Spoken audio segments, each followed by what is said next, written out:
Okay guys, you're going to begin with your Typodont mounted on its pole. You will also have changed out tooth number 14 to a prepped tooth that we will provide you. You'll see it has an MOD prep in it. This is the area that we need to get a high detailed, high definition impression of. That's where your light body will flow, so make sure you change out the tooth that we give you. Some of you may have 14, some may have a different numbered tooth, and mount your Typodont on the pole. After you've mounted your Typodont with the prepared tooth in place, you want to try your custom tray in. Check the rim of the tray, make sure you don't have any sharp or rough edges. There shouldn't be any, and then you're going to try to make sure that it fits, that you can place it in and it covers all of the teeth. For this lab exercise, you will work with a partner to take your impression, because we use two viscosities of PVS material, which requires 2 impression guns, and they both need to be used at about the same time. So you'll work with a partner. We have assigned you partners. You'll see a spreadsheet for that.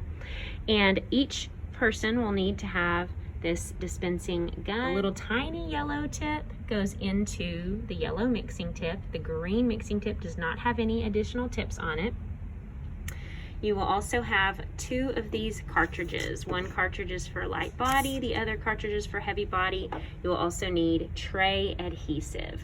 So you will begin with your custom tray and the tray adhesive. The custom trays, we have trimmed them and smoothed them so they're ready to go. This is what it looks like without any adhesive in it. And then once you have placed your adhesive, it should be a generally even purple color around. What we do not want to see, this is a used tray, that's why it has the green impression material still stuck to it. What we do not want to see is one that has a lot of clumps, where there are lots of thick areas where there's adhesive pooling in the bottom of the tray where it's very, very dark purple.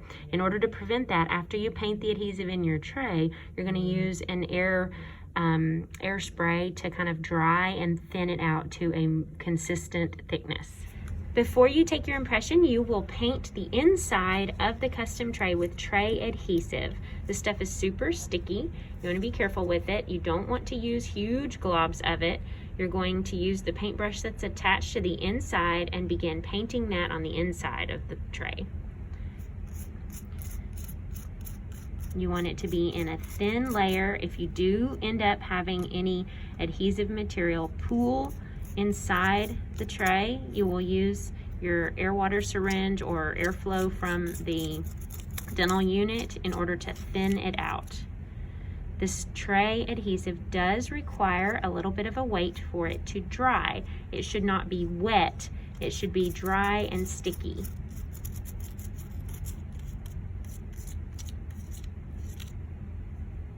And see how she's taking the excess material that's pooled up in the bottom and drawing it through the rest of the tray. You also want to use the adhesive slightly over the edge of the tray, so it will not just stay inside. You want it to go just outside the border, because your impression material will also go just outside the border of your custom tray, and you want it to adhere to the outside of the tray where it contacts.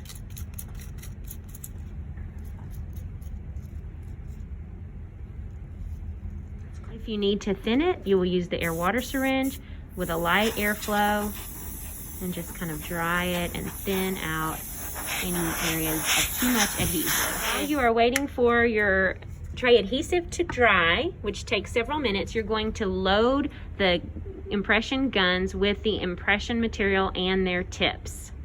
When you see the gun with nothing sticking out here from the front, that means it's ready to be loaded. If you see these plungers coming out of the front of the gun, you have to remove those out of the way. The way that you do that is lift up the front flap, press in a little lever underneath on the bottom. She's going to push that with her thumb and then pull it back, and then it gets it out of the way so that you can load a full cartridge into it. When you look at your cartridges, you should see 2 different colors and different names. One should be light body and heavy body. The light body uses the yellow tip. The heavy body uses the green tip. On the back of the cartridge, you will see that there's a notch on one side, and that notch corresponds to the inside of the gun. There is a small protrusion. That notch has to line up there, and you will just snap them into place and close the latch on top. Then you push on the back of the plunger to set it into place. So now this cartridge is loaded. And do the same with your second cartridge, lining up the notch, locking the latch, and pushing in. If the cartridge is full, that plunger won't go in at all. Now to load the tips. In order to take the light body, you're going to place the little tiny yellow tip into the end of the yellow mixing tip. It might be kind of hard, but it snaps into place. The green mixing tip does not require any additional additives. So the green tip goes with the heavy body material. The yellow tip with the with the tiny yellow tip on the end that helps you aim it to your prep tooth goes with the light body. In order to place the tip, you're going to unscrew the cover, the cap that is on the cartridge. Keep these because we will maintain those to keep our cartridges sealed when we're done. And you want to bleed out a little bit of the material. So Dr. Chow, let me back up. Let's do that one more time because I didn't get your whole hand. All right, so we are going to bleed out. She's going to squeeze on the trigger of that gun to bleed out a little bit to make sure that both sides of the cartridge are flowing. If both sides are not flowing, then there are not two components that are mixing together. So she does that first, and then you place the tip on. You'll see a notch that lines up, and then it twists clockwise to lock into place. And that is ready to use. Do the same for your heavy body cartridge. Remove the cap, put it in a safe place so you don't lose it. Bleed a small amount so that you can see that it's flowing out of both sides of the cartridge. It is. Should be equally flowing. Should be an equal amount coming out. Line up and twist to lock in the tip. Now we are ready to impress. We will check the custom tray to make sure that the adhesive has dried to a dry stickiness and is not wet. You should not be able to pull any strings or spiderwebby type stuff out with it, with your finger. So before you begin squeezing the impression material, you want to make sure that your tip is angled in the right direction. We are impressing number 14, so it would not make sense to have the little yellow tip pointed down in relation to your hand and the way you hold the gun. So you can take the tip and twist it so that it is pointing upward, so that whenever you're pressing the gun, pointing it upward, it will come out onto the maxillary tooth. Okay, so one person will begin squeezing the heavy body syringe and dispensing it into the custom tray. Important tips about getting a good tray fill.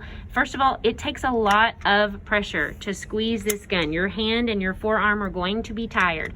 As you are loading it into the tray, do not lift the tip out of the material. The tip should always be buried in the material. That's to prevent you from incorporating large air bubbles into it. As you are filling the tray, you begin at one end of the U shape of your custom tray and go all the way around to the other end. Do not jump around from place to place. Once it is filled in, you can use the tip as a type of spreader to move it around and get it up to the edges of the custom tray. Do not fill the tray all the way up to the top with the heavy body. You only fill it about half to 3/4 full.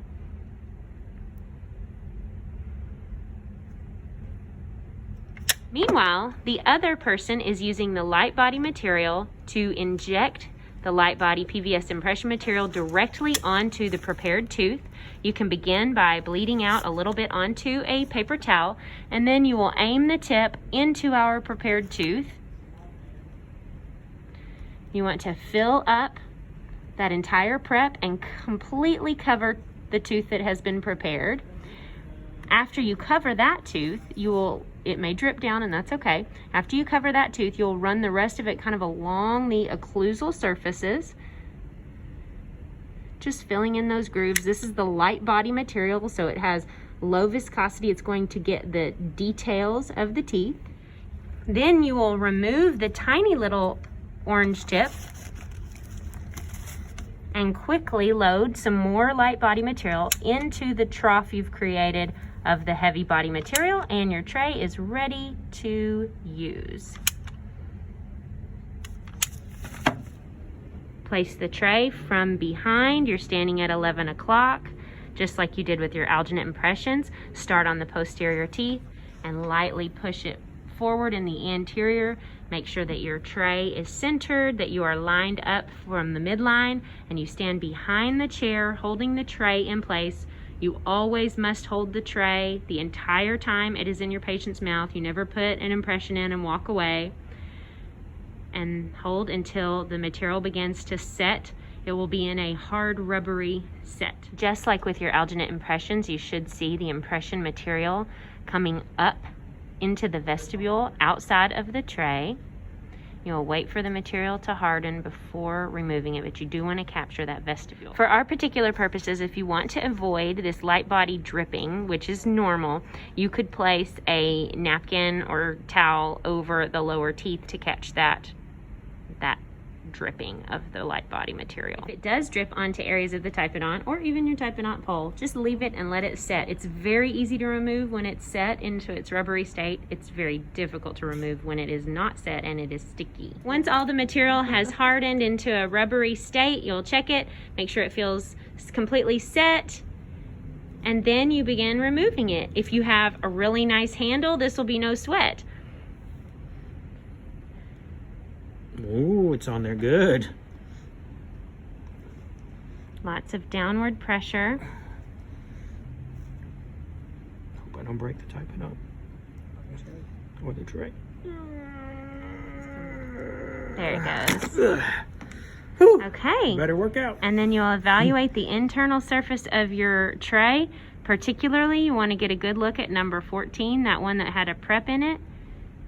And it looks great. After you evaluate your impression, you want to evaluate your Typodont. You may see lots of areas of impression material caught between the teeth. This is common with these Typodonts that have large gingival embrasures that are open, and so you want to clean those out. You can use the Explorer from your kit, and you can use floss, but make sure that you clean all of that material out of the Typodont before turning it in. Make sure to clean in between the teeth of your patient with floss, removing all of that PVS debris.